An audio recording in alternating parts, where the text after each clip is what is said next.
The world is your oyster, idiom.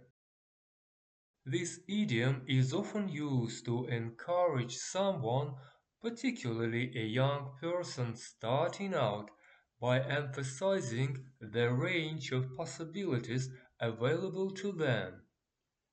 It suggests that life holds many potential successes or valuable experiences, much like an oyster can hold a pearl. Examples: you are young, talented, and you've just graduated. The world is your oyster. She felt that with her new qualifications, the world was her oyster. Origin: this phrase is believed to originate from William Shakespeare's play The Merry Wives of Windsor, 1602. Thanks for stopping by. Talk to you later. Bye.